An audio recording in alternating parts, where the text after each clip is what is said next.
안녕하세요. 여러분의 말벗이 되고 싶은 말벗TV 강지연입니다. 지난주에 이어서 90년생에 대한 이야기를 좀 해보려고 하는데요. 오늘은 단순히 90년생에 대한 이야기가 아니라 우리의 직장 문화에 대한 이야기를 다뤄보려고요. 이 책 제목은 민주주의는 회사 문 앞에서 멈춘다 라는 제목입니다. 우석훈 박사님 최근에 JTBC 차이나는 클래스에 나와서 직장 민주주의에 대한 이야기를 하셨어요. 그래서 우리의 직장을 한번 돌아보게 됐는데요. 재밌는 건 이 책의 맨 마지막 장을 보면 문이 이렇게 열리게 되어 있습니다. 그래서 이 책을 읽고 우리의 직장도 좀 답답함이 해소되기를 바라는 마음입니다. 그러면 한번 내용으로 들어가 볼게요. 우선 우석훈 박사님 소개를 간단히 하면요. 여기에는 아주 간단하게만 소개가 되어 있는데 경제학자이고요. 두 아이 아빠라고 소개가 되어 있습니다. 아마도 많은 분들이 88만 원 세대라는 책으로 좀 익숙한 분이실 거예요. 이 책에서도 우리 직장인들의 정의에 대한 이야기, 직장 민주주의에 대한 이야기를 하고 있습니다. 맨 첫 번째 저자의 말에서 나오는 부분부터 제가 좀 소개해 드리려고요. 사람들은 말의 힘을 곧잘 무시한다. 그러나 세상은 말에 의해서 움직이고 말에 의해서 변한다. 변화, 특히 좋은 변화는 말에서 시작된다 라는 문구로 이 책이 시작됩니다. 처음부터 제가 줄을 그으면서 읽었습니다. 저도 말의 힘을 믿고 변화는 말부터 시작된다고 생각합니다. 한국에서 세상을 조금이라도 좋게 만드는 진짜 힘은 말에서 나온다고 이야기하면서 우리가 좋은 의견들을 같이 나누고 함께 토론하면서 더 좋은 방향으로 나아갈 수 있다라는 말을 하거든요. 단순히 그냥 이야기하고 끝나는 게 아니라 의견을 나누면서 조금씩 생겨나는 변화들이 그 의미를 더한다는 그런 내용이고요. 자, 그러면 내용으로 들어가 보시죠. 직장에서 죽고 싶은 마음이 드는 것만 줄여도 우리의 경제적 미래가 훨씬 밝아지지 않을까라고 질문을 하는데요. 이 책에는 자살한 직장인들의 이야기들도 많이 들어있어요. 프리랜서 직장인들의 자살, 왜 생겨나는 걸지, 과연 우리 직장은 안전한 걸지, 이런 부분들을 좀 고민하게 되는데요. 여기서 인상적인 말은 출근이 즐거운 직장, 이거는 낙하산 타고 내려온 고위직 간부에게나 있는 말이라고 표현을 했어요. 이게 아니라 출근이 덜 괴로운 직장, 이건 굉장히 낮은 수준의 타점이라고 하면서 출근이 덜 괴로운 직장 정도는 해볼 수 있지 않을까라고 제안을 합니다. 왠지 좀 씁쓸하기도 하지만 그래도 이 직장 민주주의가 시도해 볼만 하겠다라는 마음도 함께 들게 하는 문구였습니다. 지금처럼 칼 같은 동기 문화는 조선 총독부와 함께 그리고 우리 현대사와 함께 형성된 것이다. 선후배 문화가 우리 고유의 문화라는 것은 그냥 착각이다. 이 부분은 제가 굉장히 충격을 받은 부분이었는데요. 동기 문화라는 것이 저에게도 알게 모르게 스며들어서 저도 동기를 굉장히 강조하고 동기는 무조건 도와줘야 되고 우리가 함께 해야 되고 그러한 것들을 많이 세뇌당했던 것 같아요. 이 부분을 보면서 이게 조선총독부 그리고 우리의 현대사 이런 것으로 형성된 거라고 하니까 좀 한 번 더 생각해 보게 됐습니다. 군대식 모델의 상명하복을 극복하는 것, 이게 가장 간편하게 정의할 수 있는 직장 민주주의다. 상명하복, 수직적인 문화에서 수평적인 커뮤니케이션 문화로 대부분 변화되고 있는데요. 아직도 여전히 상명하복 문화는 남아 있어요.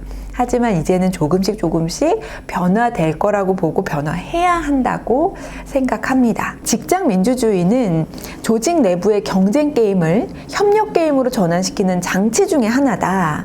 이 얘기는 뭐냐면 우리 직장에서 많은 경쟁을 하잖아요. 그런데 이게 협력하기 위한 게임으로 가야 된다는 얘기고요. 내부에서의 더 많은 소통, 더 많은 협력, 쌍방향적인 관계 이런 것들이 직장 민주주의를 통해서 기대할 수 있는 결과라고 이야기하고 있습니다. 여기서 가장 중요한 포인트는 절이 싫으면 중이 떠나라. 이런 조직 중에서 크게 잘된 조직을 본 적이 거의 없다고 말하는데요. 절이 싫으면 중이 떠나라는 이야기가 이 책 곳곳에서 나옵니다. 이제는 이렇게 성장 성장할 수 있는 조직은 없는 것 같아요. 변화할 땐 변화하고 또 맞춰가야 될 땐 우리가 당연히 혁신도 해야 되는 그러한 부분을 잊지 말아야겠습니다. 가장 중요한 건 내부에서 많은 소통, 그로 인한 협력, 쌍방향적인 관계, 이러한 키워드들이 중요하지 않나라는 생각을 해봤습니다. 자, 여러분, 이 저자가 질문을 하나 하는데요. 여러분 한번 고민해 보세요. 만약 다른 조건이 전부 다 같다면 위계가 확실한 수직적인 조직에서 일하고 싶으신가요? 아니면 위계가 조금은 불분명하고 어수선하더라도 좀 더 수평적인 조직에서 일하고 싶으신가요? 어떻게 선택을 하실지 저도 궁금한데요. 요즘 선택하라고 하면 아무래도 수평적인 조직을 좀 선택을 할 텐데, 여기서의 표현을 보면 위계가 조금은 불분명하고 어수선하다라는 앞에 키워드를 좀 넣었어요. 그럼에도 불구하고 많은 분들이 수평적인 조직에서 일하는 걸 원하지 않을까라는 생각도 드는데요. 아직도 수직적인 조직을 원하는 분들이 있고, 수직적인 조직의 또 장점도 가지고 있습니다. 물론 이걸 다 부정하는 것은 아니에요. 하지만 다른 조건이 전부 같다면 우리는 후자를 택한다는 거죠. 선호하는 조직의 문화에 대해서 한 조사 결과가 있는데요. 대리 이하는 40.2%가 일과 사생활을 철저히 구분하는 문화를 선택했다고 하고요. 과장 이상의 41.8%는 서로 챙겨주는 가족 같은 문화를 선택했다고 해요. 너무 다른 그런 조사 결과죠. 거의 비슷한 퍼센테이지가 원하는 문화가 다릅니다. 이렇게 다른 사람들이 같은 직장에 있으니까요. 우리가 인정해야 하는 건 시대는 변하고 사람들은 변하고 있다라는 거죠. 이게 2018년 조사거든요. 지금은 아마 더 퍼센테이지가 좀 달라지지 않았을까 싶기도 합니다. 팀장 민주주의에 대한 이야기가 나오는데요. 그것은 다름이 아니라 팀원들을 대하는 자세, 수평적으로 대화하는 방식, 의사결정을 내리기 위해서 협의하는 과정 같은 것들이라고 말하고 있어요. 요즘에는 이런 인식이 있음을 인식하는 정도, 그러니까 진짜 개념 탑재 정도로도 지금 우리가 겪는 많은 문제들을 해소할 수 있을 것이라고 말하고 있습니다. 어려운 게 아니라 조금씩 좀 달라지면 우리의 직장 문화는 변할 수 있다는 거죠. 그래서 팀장님들의 변화를 이 책에서는 많이 얘기하고 있습니다. 아무래도 중간 관리자들의 변화가 무엇보다 의미가 있겠죠. 작게는 팀장님, 조금 넓게는 임원들이 이 직장 민주주의에 대해서 기본적인 것은 좀 알아야 한다. 임원이 돼서 이제 회사를 위해서 목숨 거는 그러한 다짐을 하는 전 근대적인 방식보다는 이제 뭔가 좀 21세기에 맞는 그러한 글로벌화된 기업으로 나아가야 되지 않을까라고 이 책에서는 이야기하고 있습니다. 참, 리더로서 우리가 무엇을 해야 할까 이런 고민들을 할 때 이 부분도 한번 좀 유념해 보시면 좋을 것 같아요. 우리가 집단적으로 행복해지는 가장 확실한 수단은 복지이죠. 복지에는 돈이 듭니다.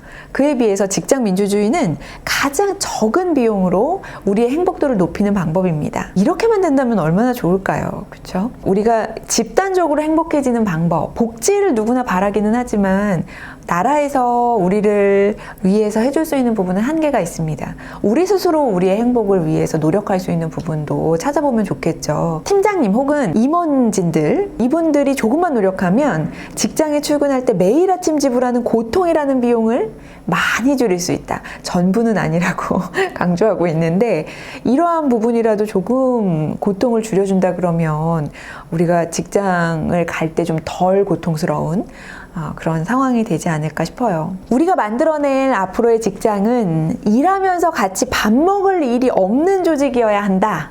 이거 보고 충격받는 분들도 계실 것 같아요. 남자 여자를 떠나서 이제 같이 밥 먹자고 하는 사람들이 직장에서 별로 환영받지 못하는 시대로 가게 된다. 요즘은 정말 각자 밥 먹는 것도 익숙해졌고 서로 같이 한다는 것 자체가 이제는 꼭 의무사항도 아니니까요. 이러한 부분들이 곧 현실로 다가올 것 같다는 생각도 드는데, 앞으로 여성들과는 밥도 안 먹겠다는 얘기가 여성들에게 무섭게 느껴지는 조직은 직장 민주주의와는 거리가 먼 조직이다 라고 말하고 있어요. 우리 미투 사건도 겪었고 또 젠더 민주주의라는 부분에서 이러한 여성에 대한 이야기들을 좀 하고 있는데요. 여성, 남성을 나누는 것이 아니라 이제는 전체적으로 여성이든 남성이든 같이 밥 먹자고 하는 사람 별로 환영받지 못하는 때가 온다라는 얘기 우리 꼭 기억해야겠습니다. 우리나라의 문화 중에 하나가 또 그런 직장 육아잖아요. 육아에 대한 이야기도 하고 있는데 요즘은 육아 문화가 좀 변해서 육아 휴직도 많이들 쓰고 있지만 여전히 눈치 보고 있는 회사들 많습니다. 프로야구 외국인 선수들은 시즌 중에 한창 중요한 순간에도 출산 휴가를 떠난다. 그게 아빠들의 권리다.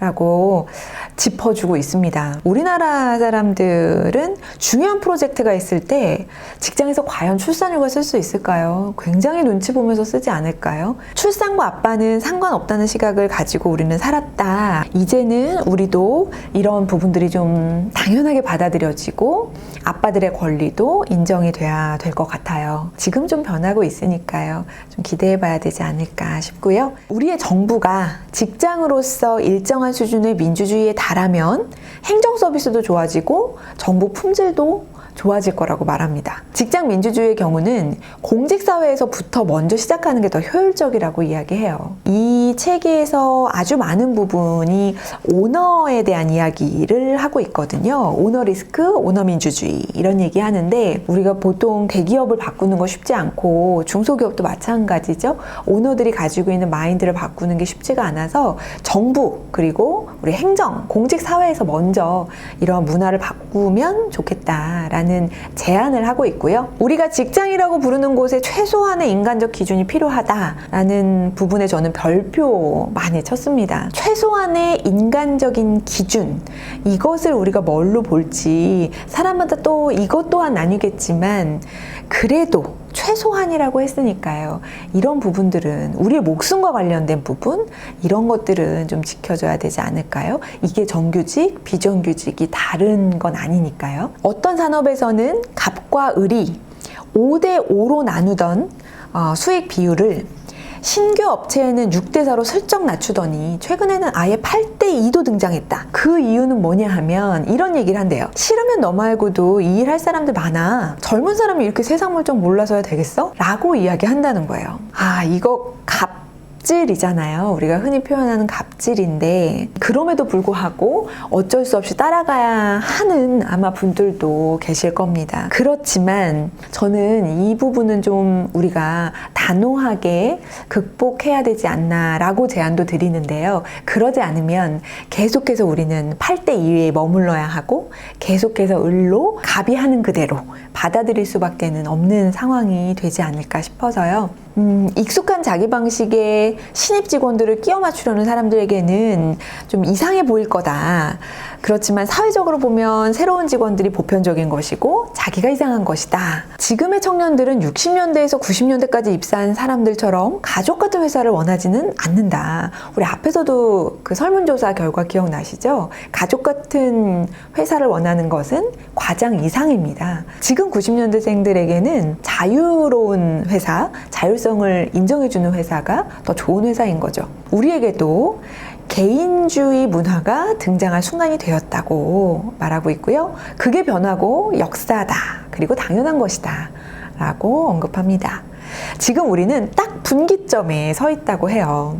노동시간은 줄고 여유가 늘어나고 있는 이러한 부분들이 21세기의 우리의 기업 태도, 기업 문화가 변화해야 하고 또 이러한 변화가 역사이고 당연한 것이라는 것을 한 번 더 강조하고 있습니다. 요즘 이 말 아마 그 중간 세대들은 많이 들으실 텐데 팀장님 이거 왜 하는 건데요? 이렇게 물어보는 90년대생들 때문에 좀 당황스러워하는 기성세대들 많은데 이렇게 얘기할 수 있는 조직이 실패를 줄일 수 있다고 합니다. 이걸 왜 하는 건지 생각하고 일해야 된다는 거죠. 그냥 지금까지 수직적으로 내려왔던 거 무조건 시키는 거는 시키는 대로 했던 그런 수동적인 태도가 아니라 왜 하는 건지 적극적으로 생각하고 능동적으로 생각해야만 실패하지 않을 수 있다. 라는 이야기를 하고 있습니다. 이 말이 굉장히 인상적이에요. 질서정연하고 스마트하게 바보짓하는 시대.